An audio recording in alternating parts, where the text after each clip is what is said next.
Hi friends, Mahabharata ఇతిహాసంలో ఎన్నో కీలక పాత్రలు ఉన్నాయి. ఎందరో యోధులు, వీరులు ఉన్న ఈ ఇతిహాసంలో కొంతమంది ప్రతిజ్ఞలు చేసిన వాళ్ళు ఉన్నారు. అలాగే కొందరు చేసిన ఈ ప్రతిజ్ఞలు ఎంతో ప్రమాదకరమైనవిగా కూడా చెప్పబడ్డాయి. ప్రతిజ్ఞ చేసిన వారు జీవితాంతం దానికి కట్టుబడి జీవించారు. ప్రతిజ్ఞలు, శాపాలు, వరాలు మహాభారతంలో మనకి ఎక్కువగా కనిపిస్తాయి. తీరని దుఃఖం కలిగినప్పుడు అందుకు కారణమైన వారిని శపించారు. సంతోషం కలిగినప్పుడు దానికి కారణమైన వారికి వరాలిచ్చారు. వీటన్నింటితో పాటు మహాయోధులు ప్రతిజ్ఞలు కూడా చేశారు. మహాభారతంలో అంతటి ప్రమాదకరమైన ప్రతిజ్ఞలు చేసింది ఎవరు? వాటిని ఎలా నెరవేర్చుకున్నారు? ఆ ప్రతిజ్ఞలు ఎలాంటివి? అసలు ఎలాంటి సందర్భాల్లో వారు ఆ ప్రతిజ్ఞలు చేశారు? ఈ యోధుని ప్రతిజ్ఞ చూసిన భీష్ముడు సైతం ఆశ్చర్యపోయాడు. ఇలాంటి సందేహాలన్నింటికీ సమాధానాలు ఈ వీడియోలో తెలుసుకుందాం. వీడియో చూస్తున్న వారిలో ఎవరైనా శ్రీకృష్ణుని భక్తులు ఉన్నట్లయితే తప్పకుండా జై శ్రీకృష్ణ అని కామెంట్ చేయండి. అంతకంటే ముందు ఎవరైనా మన ఛానల్ని ఫస్ట్ టైం చూస్తుంటే ప్లీజ్ సబ్స్క్రైబ్ చేసుకోండి. అలాగే ఈ వీడియోని తప్పకుండా లైక్ చేయండి. మీ ఒక్క లైక్ మాకెంతో సపోర్ట్నిస్తుంది. భీముని ప్రతిజ్ఞ. పాండురాజుకి 2 భార్యలు. వారే కుంతీదేవి, మాద్రి. దుర్వాస మహర్షి ఇచ్చిన మంత్రంతో వాయుదేవుని అనుగ్రహం వలన కుంతీదేవికి భీముడు జన్మించాడు. పాండవులలో 2వ సోదరుడు భీముడు. భీముడు వజ్ర శరీరం కలవాడు. భీముని యొక్క వీరత్వం మనకు మహాభారతమంతా కనిపిస్తూనే ఉంటుంది. భీముడు జన్మించిన నక్షత్ర కాలంలోనే దుర్యోధనుడు, కీచకుడు, జరాసంధుడు, బకాసురుడు జన్మించారు. అయితే ఈ 5గురిలో ఎవరైతే ముందుగా ఒకరిని వధిస్తారో మిగిలిన వారి మరణం కూడా ఆ యోధుని చేతిలోనే జరుగుతుంది. ఈ 5గురు ఎంతో పరాక్రమవంతులు, అలాగే సమాన వీరత్వం కలవారిగా కూడా చెప్పబడ్డారు. భీముడు పాండవులందరిలోకి ఎక్కువ కష్టాలు పడ్డాడు. దుర్యోధనుడికి భీముడంటే చిన్నతనం నుండే అసూయ, ద్వేషం ఉండేవి. ఎన్నోసార్లు భీముణ్ణి చంపడానికి ప్రయత్నించాడు. కాని భీముణ్ణి దుర్యోధనుడు ఏమీ చేయలేకపోయాడు. భీముడు బలరాముని వద్ద గదాయుద్ధంలో శిక్షణ పొందాడు. దుర్యోధనుడు కూడా బలరాముని వద్దే గదాయుద్ధం నేర్చుకున్నాడు.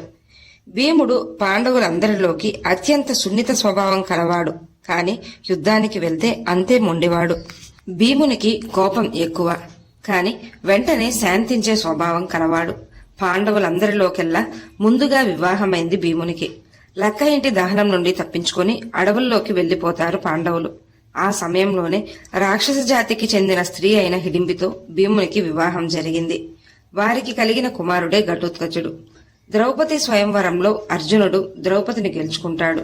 కాని కుంతి చేసిన చిన్న తప్పిదం కారణంగా ద్రౌపది పాండవులందరికీ భార్య అయింది. ఆ తర్వాత పాండవులు హస్తినకు వచ్చి వారికి రావాల్సిన సగరాజ్యం ఇవ్వమని కోరతారు. అందుకు ధృతరాష్ట్రుడు ఎందుకు పనికిరాని కాండవ వనాన్ని వారికి పంచిస్తాడు. శ్రీకృష్ణుని సహాయంతో కాండవ వనాన్ని ఇంద్రప్రస్థగా మార్చుకుని అక్కడే జీవించారు ద్రౌపదితో కలిసి పాండవులు. ఇంద్రప్రస్థను చూసి అందరూ ప్రశంసించడంతో దుర్యోధనుడు కూడా వెళ్లి వీక్షించాడు. దాంతో పాండవులపై ఇంకా ఈర్ష్య మళ్లీ మొదలై కుట్రలు, మోసాలు మొదలుపెట్టాడు. శకుని సహాయంతో దుర్యోధనుడు యుధిష్ఠిరుని పాచికలాటకు ఆహ్వానించి మోసం చేసి యుధిష్ఠిరుడు ఓడిపోయేలా చేస్తాడు. అలా ఆడుతూ ఆడుతూ ధర్మరాజు సర్వం కోల్పోయాడు.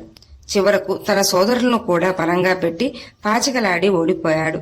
భీమునికి పట్టరాని కోపం వచ్చినప్పటికీ అన్న అంటే గౌరవం ఉండడం వలన మౌనంగా ఉండిపోయాడు. అక్కడితో ఆగకుండా ద్రౌపదిని కూడా పలంగా పెట్టి పాచికలాడి ఓడిపోయాడు. దాంతో నిండు సభలో ద్రౌపదిని అవమానించారు. దుర్యోధనుడు, దుశ్శాసనుడు ఎంతో నీచంగా అనరాని మాటలు అన్నారు. ఆ తర్వాత ద్రౌపది వస్త్రాపహరణ సమయంలో భీముని ఆవేశం కట్టలు తెచ్చుకుంది. కాని ధర్మరాజు భీముణ్ణి ఆపాడు. దుశ్శాసనుని చూసి కోపంతో రగిలిపోయిన భీముడు అక్కడే శపథం చేశాడు. జరగబోవు యుద్ధంలో నీ గుండెలు చీల్చి రక్తం తాగుతానంటూ దుశ్శాసనునిపై భీముడు శపథం చేస్తాడు. ఆ శపథం విన్న భీష్ముడు సైతం ఆశ్చర్యపోయాడు. అదేవిధంగా కౌరవులకు, పాండవులకు మధ్య జరిగిన కురుక్షేత్ర యుద్ధంలో భీముడు తన వీరత్వం చూపాడు. కౌరవులందరినీ భీముడే వధించాడు. కురుక్షేత్ర యుద్ధం 16వ రోజున భీమునికి, దుశ్శాసనునికి మధ్య జరిగిన యుద్ధంలో భీముడు దుశ్శాసనుని ఛాతీ చీల్చి రక్తం బయటకు తీశాడు. భీముడు ఇంతటి ప్రమాదకరమైన ప్రతిజ్ఞ చేసి చివరకు నెరవేర్చాడు. భీష్ముడు. హస్తిన రాజైన శంతనుడు గంగాదేవిని వివాహం చేసుకుంటాడు. అయితే గంగాదేవి ఒక షరతుపై వివాహానికి అంగీకరిస్తుంది. ఆమె ఏం చేసినా ప్రశ్నించకూడదని శంతనునికి ముందే చెప్తుంది. అసలు శంతనునికి ఆ స్త్రీ గంగాదేవి అని తెలియదు. వివాహం తర్వాత వారికి కలిగే బిడ్డలందరినీ గంగానదిలో వదిలేస్తూ ఉంటుంది. అయినా శంతనుడు ప్రశ్నించాడు. తనలో తానే కుమిలిపోతూ ఉంటాడు. గంగాదేవి అలా 7 బిడ్డలను నీటిలో వదిలేస్తుంది. కాని 8వ బిడ్డను తీసుకెళ్తున్న సమయంలో బాధను తట్టుకోలేక శంతనుడు ఆమెను నిలదీసి ప్రశ్నిస్తాడు. దాంతో గంగాదేవి తన రూపం దాల్చి ఆమెకు గల శాపం వలన స్త్రీ రూపం దాల్చినట్లు, అలాగే అష్టవసువులను శాప విముక్తులను చేయడం కోసం అలా నీటిలో వదిలేశానని శంతనునికి గంగాదేవి వివరిస్తుంది. అలాగే శంతనుని కోరిక మేరకు 8వ బిడ్డను నీటిలో వదిలేయకుండా తనతో పాటు తీసుకెళ్లి పెంచి విద్యాబుద్ధులు నేర్పించి గొప్ప వీరునిగా తయారు చేసి తిరిగి శంతనునికి అప్పగిస్తుంది. ఆ బిడ్డే దేవవ్రతుడు. దేవవ్రతుణ్ణే ఆ తర్వాత భీష్మునిగా పిలిచారు.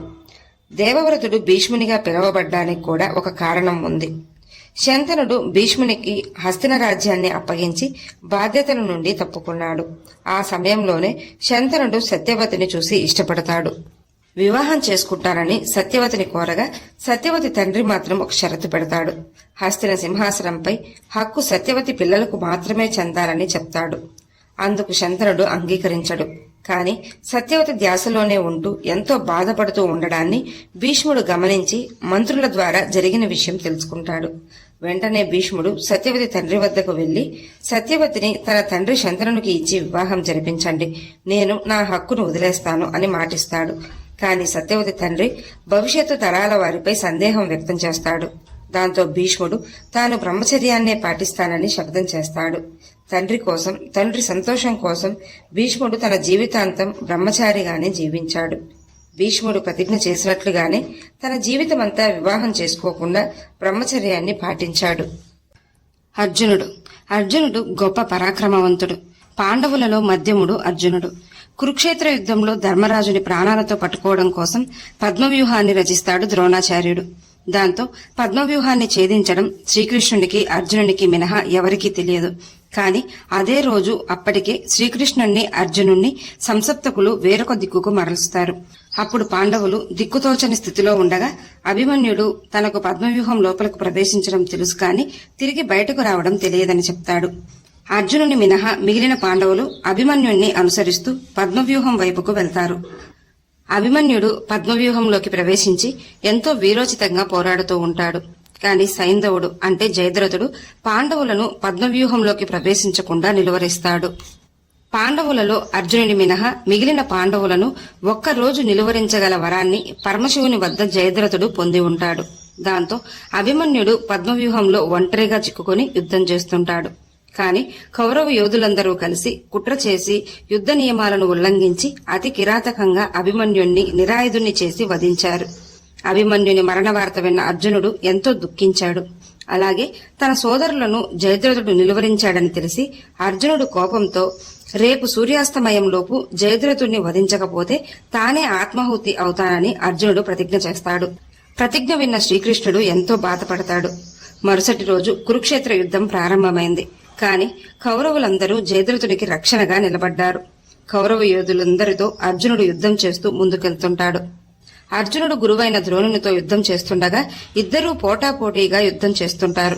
కాని సమయం మించిపోతోందని భావించిన శ్రీకృష్ణుడు తన సుదర్శన చక్రంతో సూర్యునికి అడ్డుగా ఉంచుతాడు. దాంతో సూర్యాస్తమయం అయిందని భావించి కౌరవులు ఆనందంతో సంబరాలు చేసుకుంటారు. జయద్రథుడిని వదిలి అందరూ పక్కకు వెళ్లడంతో శ్రీకృష్ణుడు తన సుదర్శన చక్రాన్ని వెనక్కి తీసుకోవడంతో అర్జునుడు నేరుగా వెళ్లి జయద్రథుడి తల నరికేస్తాడు. ఇలా అర్జునుడు తన ప్రతిజ్ఞ నెరవేర్చుకున్నాడు. ఈ వీడియో మీకు నచ్చినట్లయితే లైక్ చేయండి, షేర్ చేయండి, అలాగే సబ్స్క్రైబ్ చేసుకుని పక్కనే ఉన్న బెల్ ఐకాన్ ని ఆన్ లో ఉంచుకోండి. Thanks for watching.